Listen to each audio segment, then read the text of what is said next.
From the Oregon State University Extension Service, this is Pollination, a podcast that tells the stories of researchers, land managers, and concerned citizens making bold strides to improve the health of pollinators. I'm your host, Dr. Adoni Melathopoulos, Assistant Professor in Pollinator Health in the Department of Horticulture.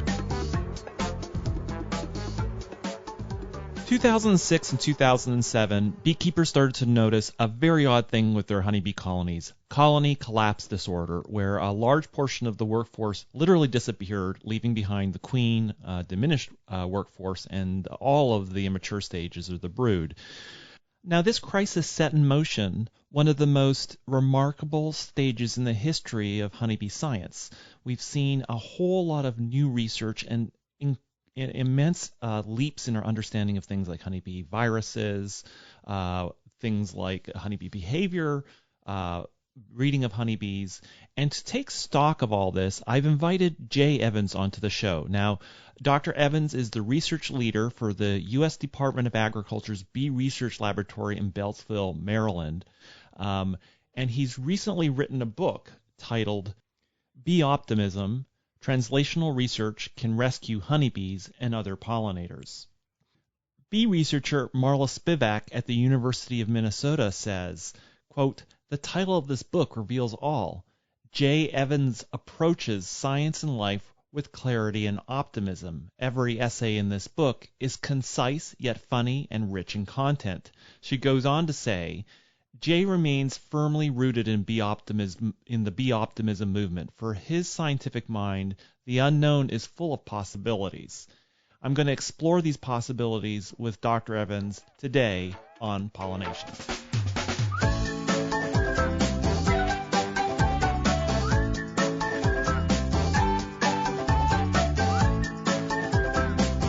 So, I remember colony collapse disorder. I remember where I was, and I remember that year, and it's been over a decade since colony collapse disorder. And a lot has happened over the last decade, not only in terms of what we know about honeybees, but practical strategies that beekeepers have adopted.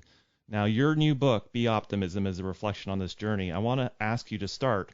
When did you start writing the pieces in this book, and when did you think time had come to sort of take stock of the whole decade and what has happened?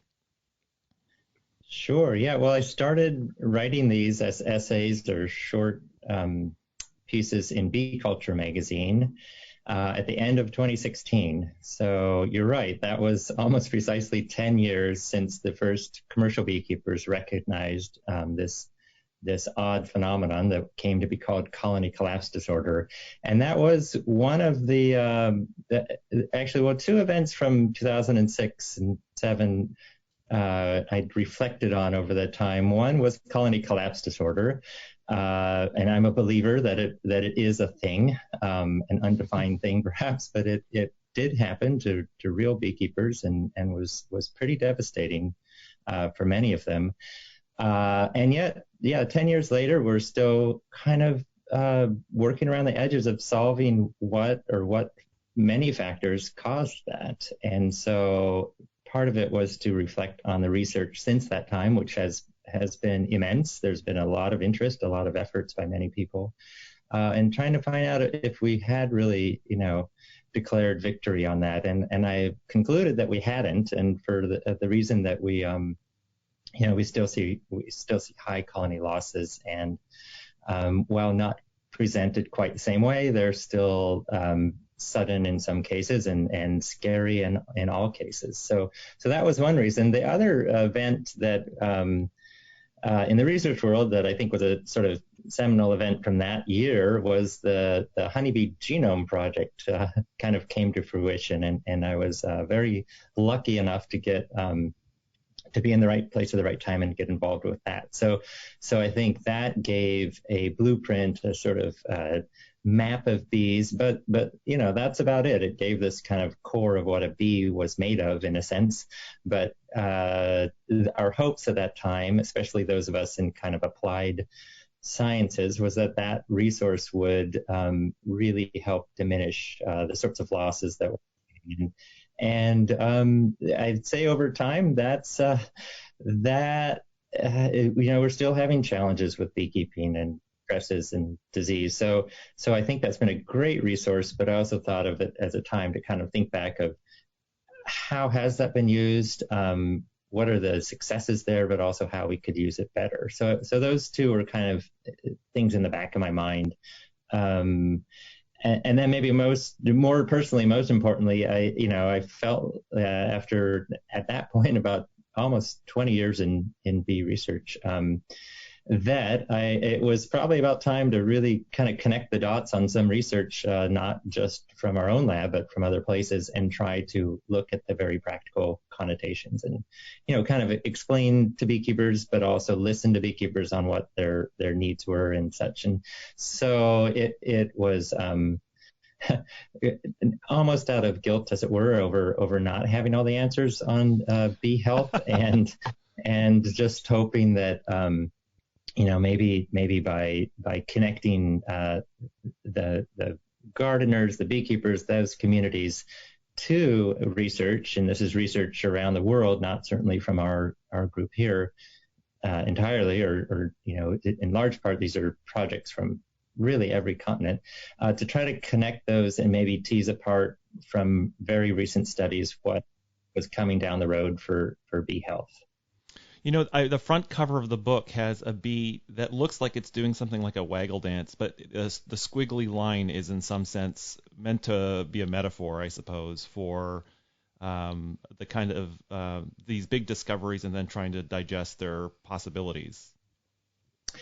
Yes, yeah, it was, and I have to give a shout out. My mother actually drew the bee. She's a museum worker and scientific illustrator, so she did the bee, and I was trying to think of how to piece it on there, and of course, yeah, that's a if that were a waggle dance, it'd be to the next county perhaps. But the idea was that the bees, two things. One is the bees, like us, are on their own journeys to find food in this case, but also that, they're so fascinating in terms of how they do talk to each other, their ability to do associative learning and landscape learning and all this stuff. So I kind of thought, to me, that story of the waggle dance has always kind of explained the one of the attractions to bees, which is that they're just an amazing creature in their sociality and their smarts compared to other insects, for example. I want to talk a little bit about the writing, because it's not like your scientific writing, your technical writing at all. It is a very different tenor. They're very short pieces, each of them. There's many of them, but it really does give you a glimpse of what's going on. But you really have kind of assumed a different style. Can you talk a little bit about that transition of, writing technically to writing, and who did you think the audience was? Who were you pitching your writing style towards? Right. Yeah. So it is. They're very light. I would say, sure. And I guess the one thing I wanted is also to put in a personal side. So I try to put the names of the researchers, and often the first researchers in a paper will be the students or the early career scientists doing this, and kind of say these are real people who are crafting these stories. So that part, more of like a letter, like, hey, here's something cool that my neighbor just did, or neighbor broadly speaking in science. And so yeah, they are light. I guess the part that's for those who are interested that is less so is many of these papers can be brought down from the internet. So a lot of them are open access papers, so they're actually not behind a sort of a paywall or a fee type system. And I had a little bit of a tendency towards those papers, thinking that for the really involved, whether it's a master gardener or a beekeeper, folks like that, they can go directly to those papers and read them themselves. So in that sense, I didn't want too much wording around it, or interpretation, and more of a roadmap to those papers themselves. Well, I really thought the writing style is magnificent because it is approachable. You don't have to have the background to access them, but the complexity of the paper is still there in a very short, kind of crisp. Like if you ever want to sort of write, I'm looking forward to reading more of these, because it's like I really got a sense of what was going on, but also in a way that didn't flatten the research out. Like I thought the writing is very kind of leveraging your technical skill and being able to evaluate the work, but being able to put it into a narrative that's approachable. Oh, thank you. I'm still learning. This is a an early gig yet, for at least for the authors in the bee world who I read and look up to. So hopefully I'll keep improving as well. Well, you've organized the book into parts, so it's not just a collection of essays, but you've really organized them into parts. Can you tell us about those parts, and how did you see the work of the last decade really falling into these categories? Sure. Yeah. Well, I guess I have to say that as a working for a USDA lab on disease, we do, not that we dwell on the negative, but we also look at, really the challenges facing beekeeping and bees themselves and other species besides honeybees for that matter, in terms of disease and nutrition and chemical stress. So I did start with that, as it were, and kind of been together a few stories related to those threats, just thinking that was the topic at hand. And that's really, part of the driving force, is to try to find something practical to improve the fates of bees. So the first few essays are challenges and opportunities. So they're kind of the, CCD initially, but also might threats to bees and chemical stress to bees. And we one of the essays in there also kind of talks about how different communities approach these. And this, to be honest, I hadn't thought about this. I've been pretty embedded in the research world, and we do things incrementally. We often divide a topic into small parts and try to address them. Whereas beekeepers are really more, and maybe other people in industry and certainly other farmers, they're very holistic, and they're very much like, yeah, I know something's wrong with my, colonies or an entire apiary. They're just not thriving. They're not doing that. So in those challenges, to me, it was a learning experience to realize how differently we respond to those challenges and try to solve them. And I think both directions work. I think the scientific method is essential, but I also think, we should maybe listen more to those who are taking this kind of a broader view and maybe just seeing things that are different and solutions that are different. We all know that beekeepers are experimentalists to an extent as well, whether it's for disease treatments or nutritive supplements and things like that. And there's some peril to that, in the same way there's peril to different scientific methods. They could hurt their bees, of course. They could also see things that are correlated but not related to what they did the last week or the last month. And so, but in the midst of that, they're also making great observations, and those deserve a voice, I guess. Okay, so the first part deals with these challenges and opportunities, kind of this looking at some of the problems and also the ways in which beekeepers are dealing with them. What about the other parts? Yeah, so the next part was kind of dealing with some of the, why humans and bees are intertwined. And to be honest, as someone who does bee research and actually has bees at home, and I hadn't thought a lot about honey and the nature of it and the storage of it and use of it. So I read a bit about that and sort of the plant side of things, and I kind of got into more of the what's it like to be a bee, and also to these sort of amazing things they're bringing home, like propolis and honey. And that sort of merged into the other beauty of bees, which is their reproduction and their evolution as Suzanne Batra would say, a hypersocial organism. I mean, they're the Manhattans or Beijings of the social insect world. They have bunches of individuals doing their thing, and yet they make it all work. And so I'd been reading some by Tom Seeley and others, just and Mark Winston, actually, just this sort of, how do you take that fact that honeybees, as practical as they might be for us and for our plants, are also this phenomenally social beast, and try to understand how that impacts bee health. And so those sections are more on meetings with those folks, and also reading papers on honeybee evolution and social behavior, especially. And then the last bit is on more kind of seasonal stress. So we here have maybe not an extreme winter, but we do have 4 seasons in the mid-Atlantic of the U.S. And many of the losses, many of the challenges beekeepers face are season dependent.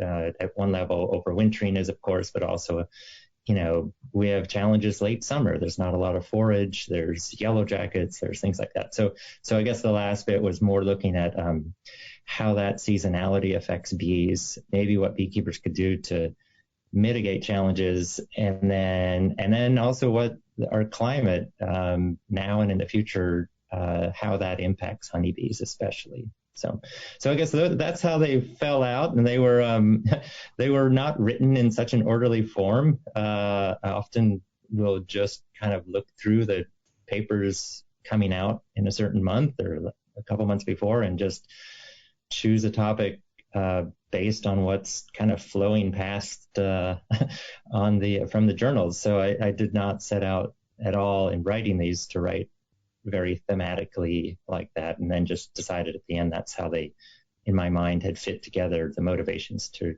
write about those studies. I also recall that there's a fair amount on some of the things that have been developed for beekeepers. For example, the mite resistance, the kind of documenting, which with USDA ARS, it's been a long-term strategy, really, of working on resistance to varroa mites, these parasites of honeybees.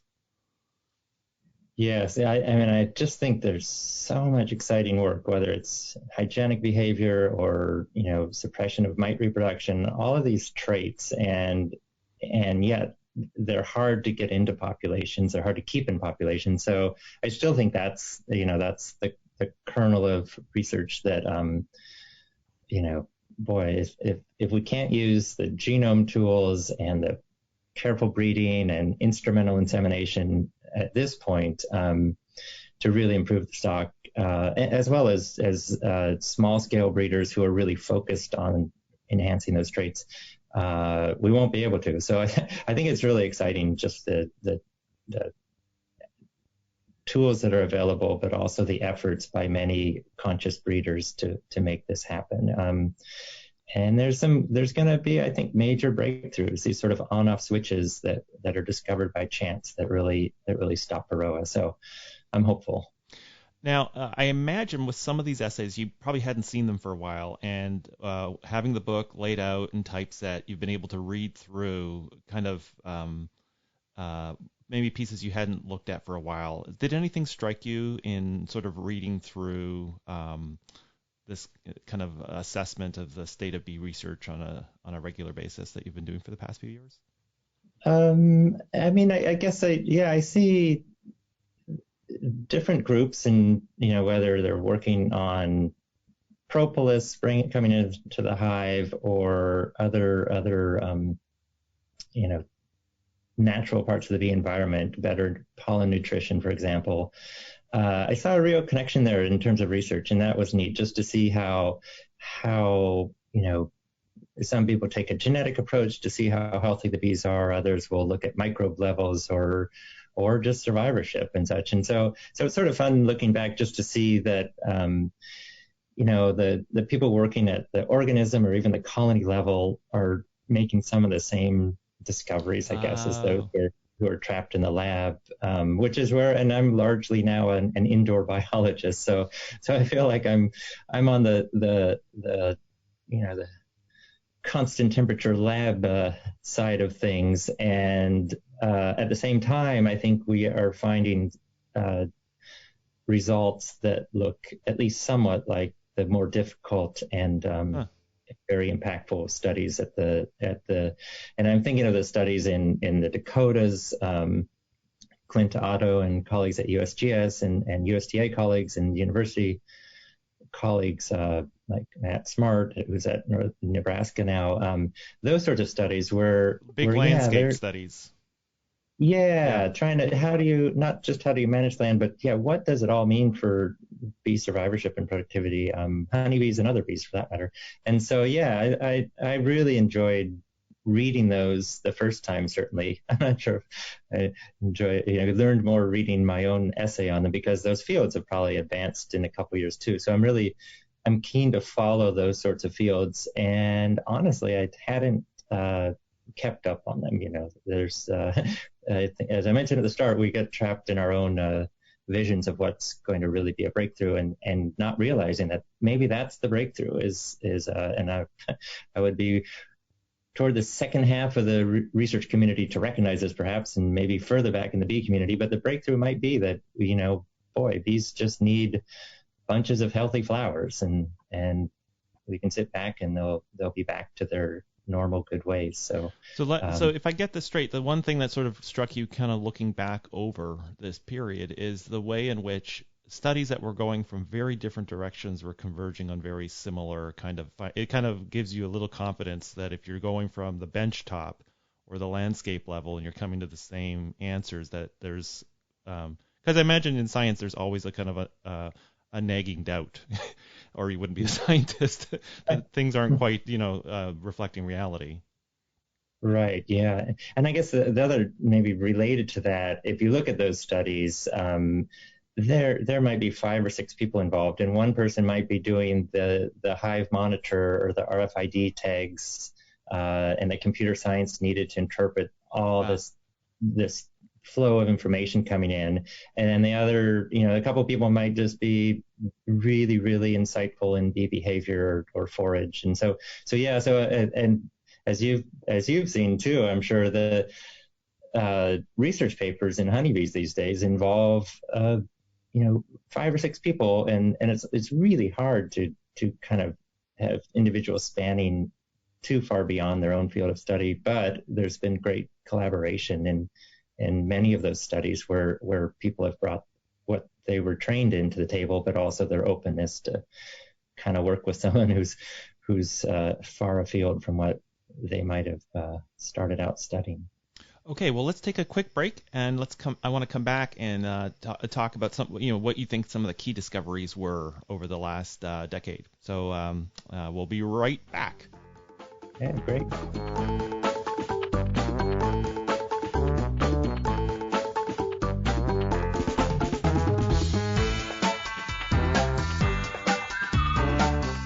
Okay, we're back. So, Dr. Evans, tell us a little bit about some of the key discoveries of the past decade that you described in the book.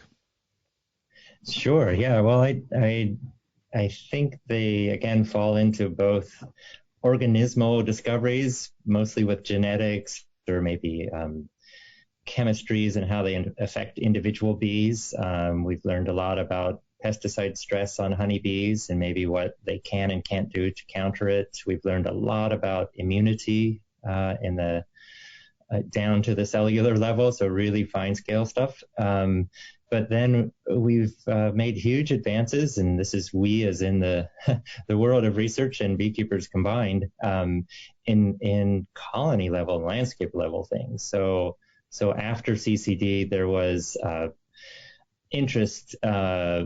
interest, both from geneticists maybe working on fruit flies or mice or some other system, thinking, wow, I want to help this, bee and its crisis that's going on.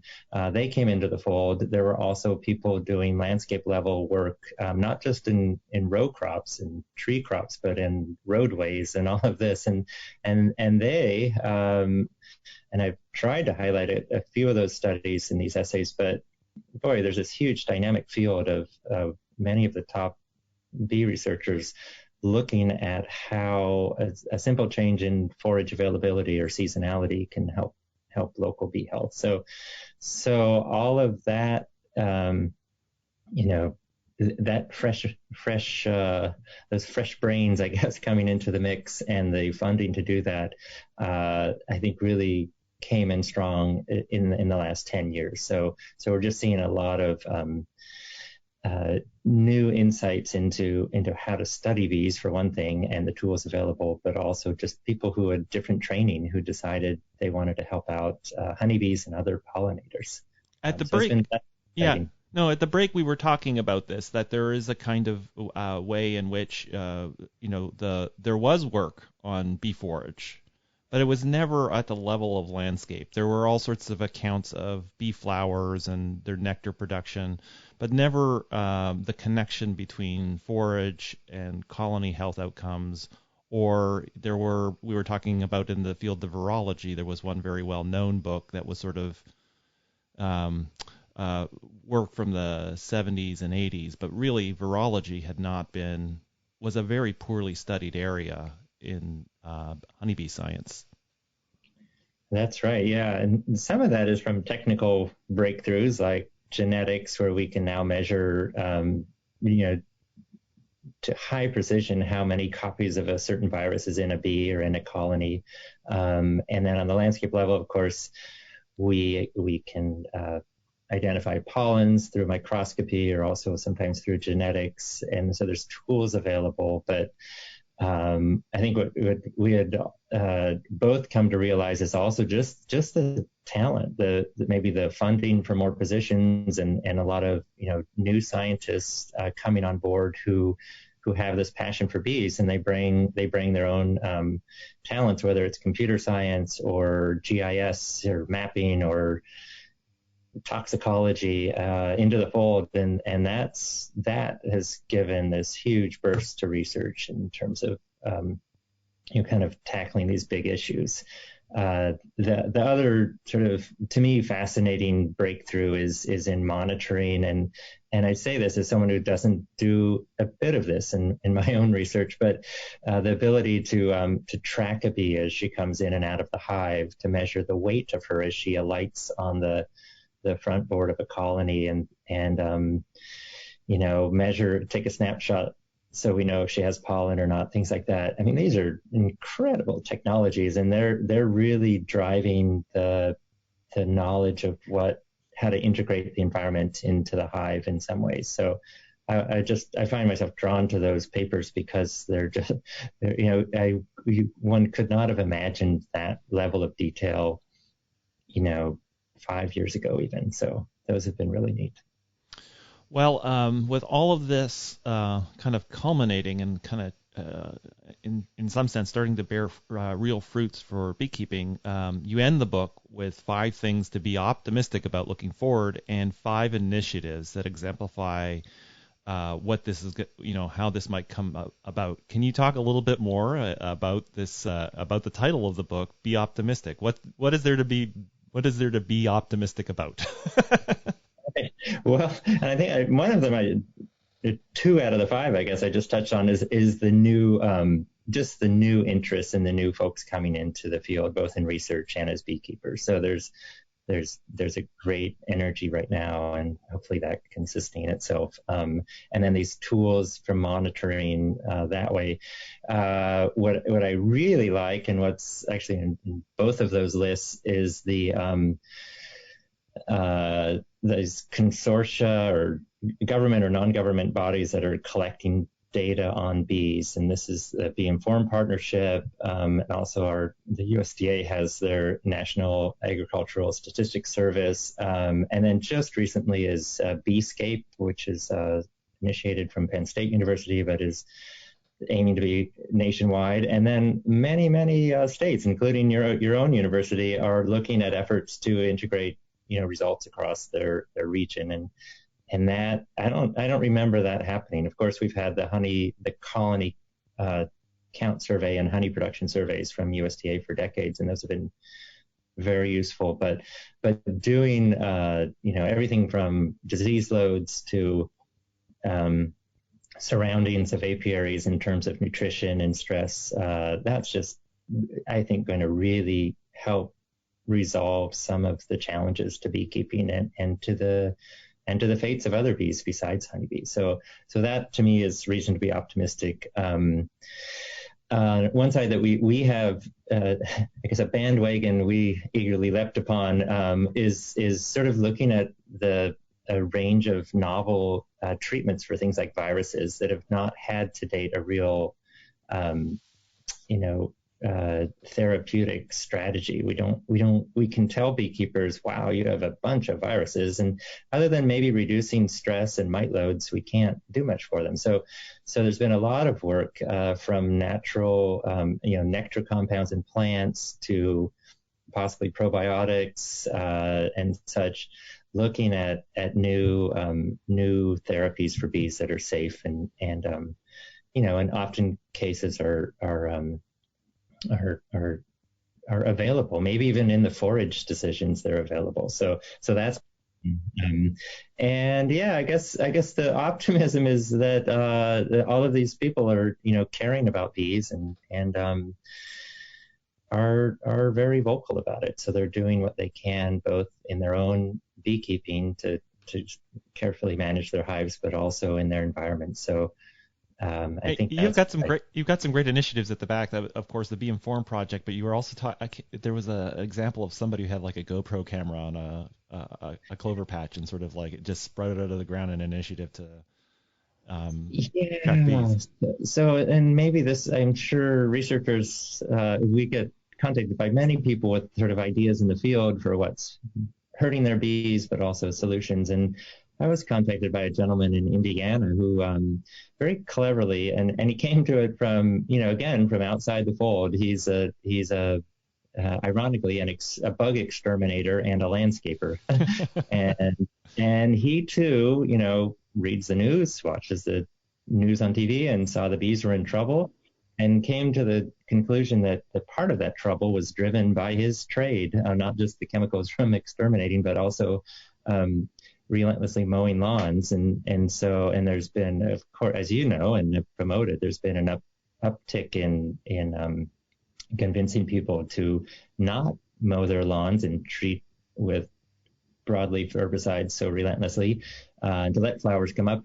But his hook is that he had observed and swears by it that bees were just being churned up by all these lawnmowers racing along in fields and, not necessarily golf courses, which are trimmed pretty frequently, but, the sort of the typical lawn that's cut infrequently.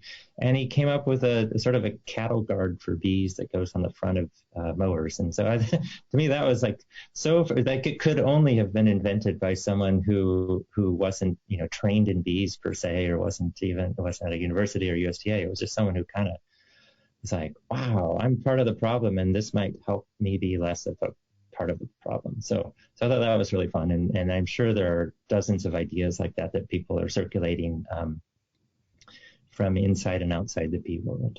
That is certainly a reason to be optimistic. We hope, yeah. We can't go on without them, as they say. So I am optimistic that these tools, and I'm still, despite there are challenges to bees, but I'm definitely a believer in science and research, and the community's doing this. So I hope it will be a better future for bee health. Now, when the book is now available, it's now for sale. It is, yeah, and I should do a shout out. So this came about in large part because the International Bee Research Association, which is based in the UK but has many members throughout the world, they kind of stepped forward and they said, "Hey, we'll do this, more or less." Compile these and we'll put it out under our stamp. And they work with their own bookshop in the UK, but also online through the major vendors. I don't know if I can say brand names, but one of them is quite a large online vendor of stuff of all sorts. And that made it actually fairly easy and low risk, I guess, for them in a sense of taking this on, because they could do it through these places. So they were a big driver of this. Well, we'll put a link to how to get the book in the show notes, and we have one last segment. We ask all our guests. I hope you're ready, because it's challenging. Rack my brain. Okay, we'll be back in a second.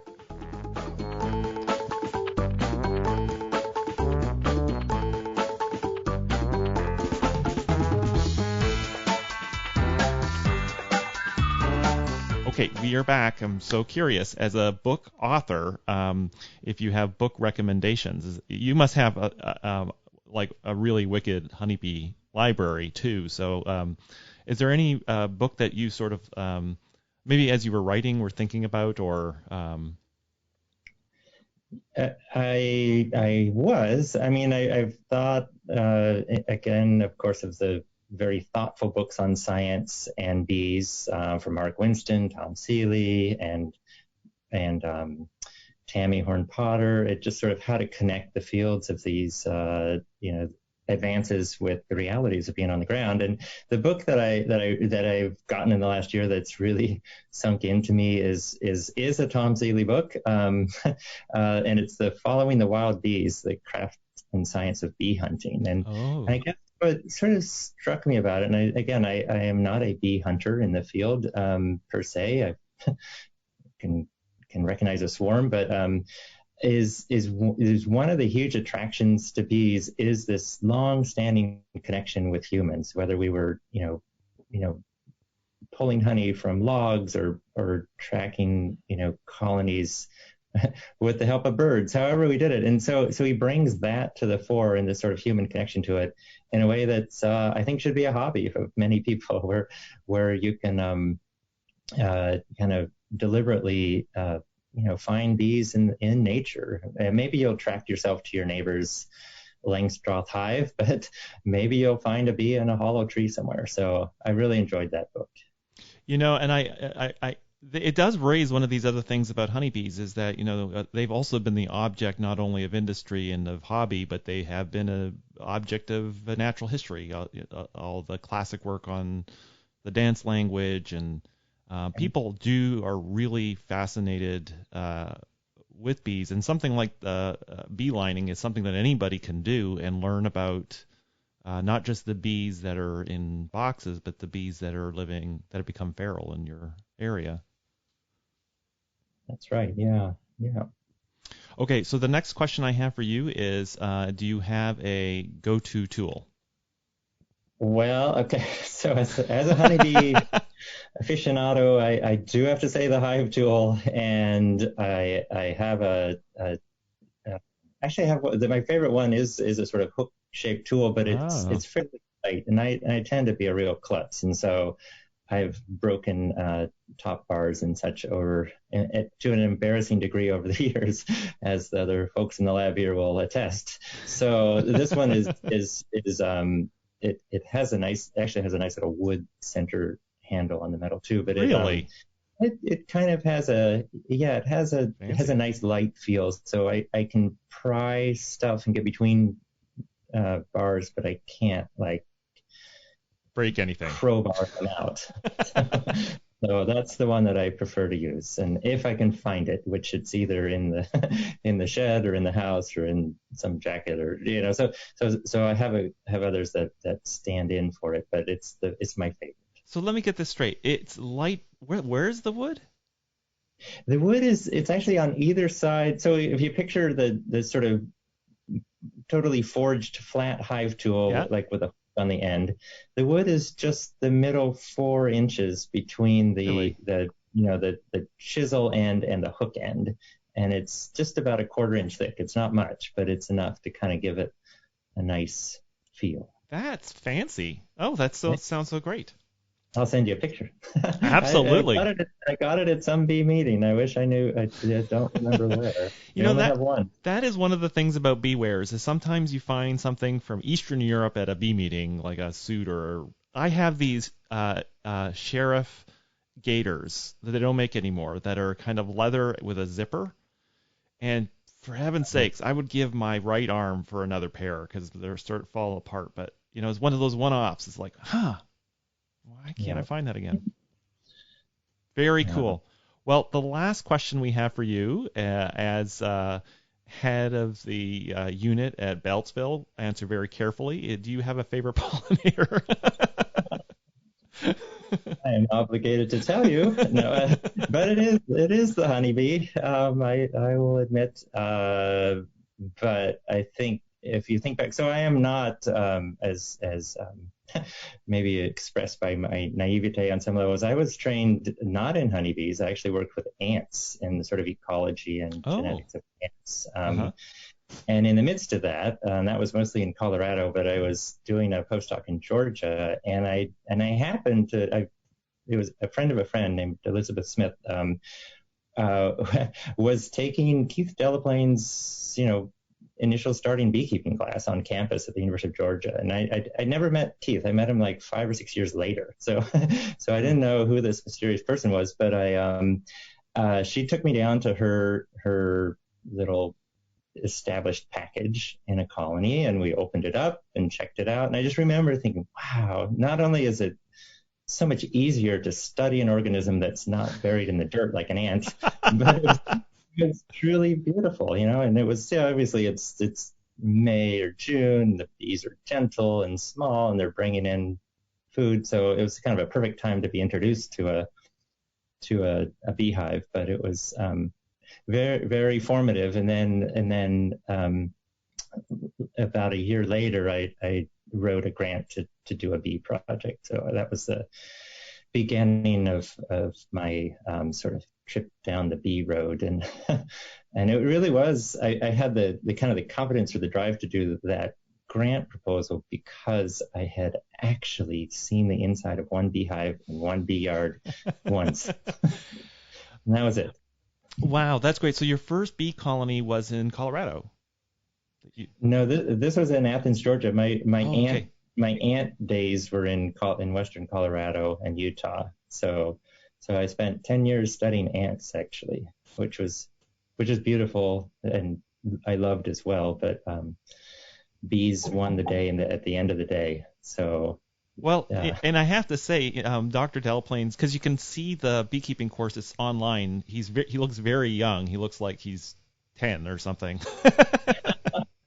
But it's really wonderful. It's a great introduction video course to beekeeping. It's I could understand how the person hiving that colony felt confident. It's like I think I know what I'm doing. I think that process is, of course, repeated in universities and county bee clubs, and it's a beautiful thing. And that turns out to be my only kind of, sort of viewing the group level introduction to beekeeping of that sort, where each student had their own colony and such. But it was really formative, and just thinking, wow, how excited people were to have their colony there and to check it out and relentlessly keep an eye on it. So it was really fun. And I guess that planted the seed in my mind. Well, fantastic. Thanks for taking time to talk about your new book. I'm really excited to get my own physical copy, and we'll have links in the show notes so if you're interested in getting a copy, you can pick it up. So thanks so much for your time. Thank you so much, Tony, and take care out there. Be safe. Thank you so much for listening. The show is produced by Quinn, Sin, and Neil, who's a student here at OSU in the New Media Communications program, and the show wouldn't even be possible without the support of the Oregon Legislature, the Foundation for Food and Agricultural Research, and Western SARE. Show notes with links mentioned on each episode are available on the website, which is at pollinationpodcast.oregonstate.edu. I also love hearing from you, and there's several ways to connect with me. The first one is you can visit the website and leave an episode-specific comment. You can suggest a future guest or topic, or ask a question that could be featured in a future episode. But you can do the same things on Twitter, Instagram, or Facebook by visiting the Oregon Bee Project. Thanks so much for listening, and see you next week.